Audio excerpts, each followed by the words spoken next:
مظلومیت ملت ایران، جدال با غارتگران. به نام خدا. با ادای احترام به محضر ملت ستم دیده، مظلوم و غارت زده وطنم ایران. اینک ملت رنج دیده ایران از یک طرف در معرض ظلم و ستم نظام مادام العمری، تک حزبی و خودکامه جمهوری اسلامی قرار دارد و از سوی دیگر مورد حمله گسترده خارجی قرار گرفته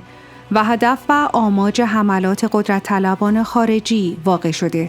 که هر یک صرفاً اهداف توسعه طلبانه و قدرتمدارانه خود را دنبال می کنند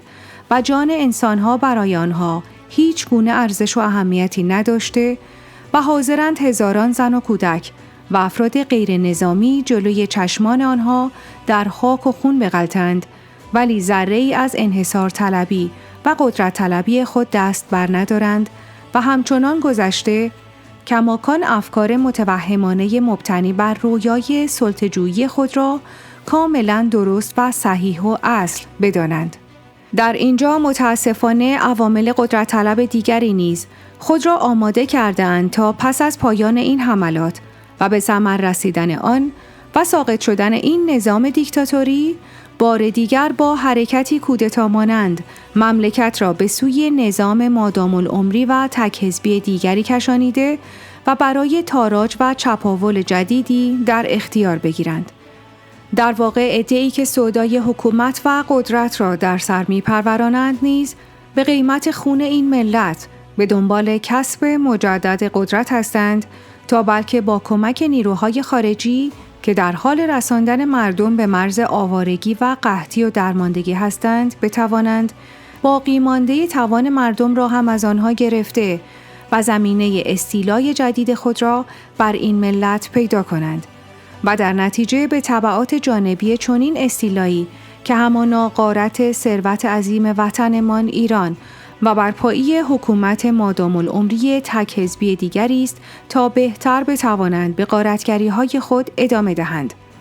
آنها در این مرحله همراه با وعده و نویدهای فریبنده در صددند بار دیگر ملت را بفریبند و با وعده دموکراسی پایه‌های حکومت مادام العمری و موروثی خود را که در آن هرگز نیاز به رأیگیری و نظرخواهی از مردم وجود ندارد پایه‌ریزی نموده، باز هم سرنوشت نسل‌های آینده را به نوعی دیگر رقم بزنند.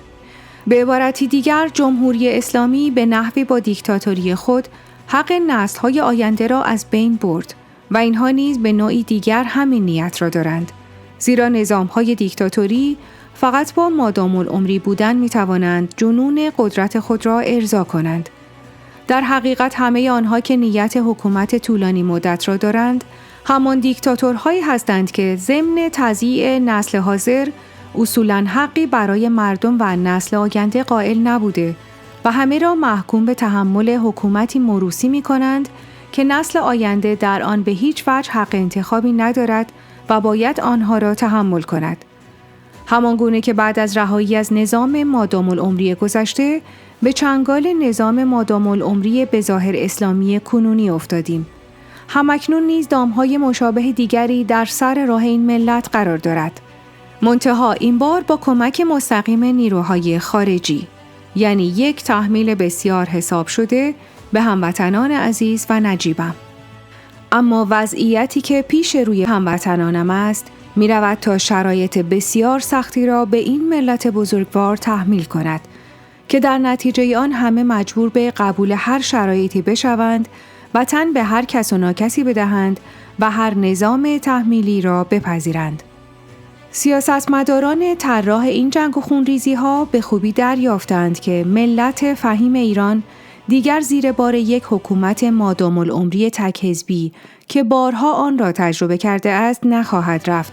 و هرگز اجازه نمی دهد تا فرد و اقلیتی اقدام به غارت ثروت ملی نمایند. در نتیجه قدرتمندان تصمیم گرفتند که با به خاک و خون کشیدن ملت شریف ایران و به گرسنگی انداختن آنها و تخریب کلیه زیرساختها و تبدیل مملکت به یک ویرانه، افراد دست نشانده خود را بر سر کار بگمارند تا پس از آن غارت ثروت ملی با کمک این دست نشانده ها و با نیروی کاری ارزان این ملت به سادگی تحقق پیدا کند و شرایط برای هر نوع تحمیل سیاسی فراهم باشد و بار دیگر و به طریقی دیگر باز هم از ما در یک نظام تک حزبی مادام العمری موروثی بردگان سیاسی درست کنند. یادآور می شود که جا دارد همه آحاد مختلف ملت ایران و فعالین حقوق بشر نسبت به مسببین کشتار مردم بیگناه اعلام هشدار نموده و نسبت به فجایع انسانی احتمالی پیش رو اعلام خطر کنند و نسبت به محکومیت عاملان ایجاد جنگ و خونریزی و آوارگی ملت بیگناه ایران مراتب انزجار خود را اعلام کنند. همچنین در این رابطه برای جذب کمک‌های بشردوستانه بین‌المللی اقدامات لازم را به عمل بیاورند. تداوم این یورش بیگانگان قحطی و نابسامانی‌های بسیاری را برای هموطنانم به وجود خواهد آورد که دل هر انسانی را به درد خواهد آورد. همچنین در این برهه جان همه زندانیان سیاسی مخالف نظام و البته به نوعی در مجموع جان همه زندانیان در خطر است. زیرا ممکن است که در معرض مشکلات عدیده ناشی از گسترش جنگ و بمباران‌های هوایی قرار بگیرند. بنابراین لازم می‌دانم همه زندانیان، به ویژه زندانیان سیاسی، امنیتی و عقیدتی، در اسرع وقت از زندان‌های سراسر کشور آزاد شوند. در اینجا تشکر قلبی خود را به عنوان یک ایرانی وطن دوست از همه کسانی که به واسطه شغل شریف خود مجبور هستند کمک رسانی به مردم را عهده‌دار باشند که در نتیجه به این واسطه خواهی نخواهی در معرض ریسک خطر ناشی از حملات هوایی قرار دارند را صمیمانه اعلام می‌کنم. در خاتمه با اعلام و تأکید مجدد بر اینکه خود را همدرد هموطنانم دانسته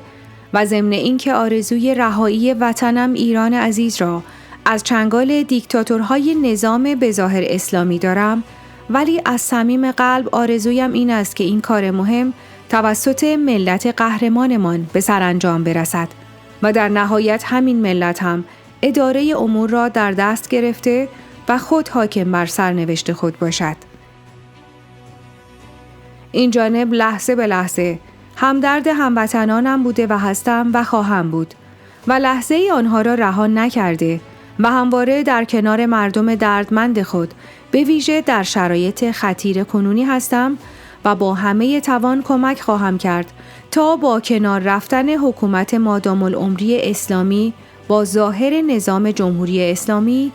ملت ایران با حضور نخبگان و فرهیختگان ملی و مبارزین همه این سالهای خفقان و دیکتاتوری با تشکیل شورای موقت گذار تا رسیدن به یک رفراندوم عمومی زمینه مدیریت اداره مملکت غیر مادام العمری و انتخاباتی یعنی دوره‌های 4 ساله را فراهم تا با استخدام متخصصین در رشته‌ها و تخصص‌های مختلف مورد نیاز اداره مملکت تحت نظارت معتمدین ملت تحولی رنسانسی و بی‌بدیل پیدا نموده و راه نوینی را به پیش بگیرد. محمد علی طاهری، بنیانگذار مکتب عرفان کیهانی حلقه، تورنتو،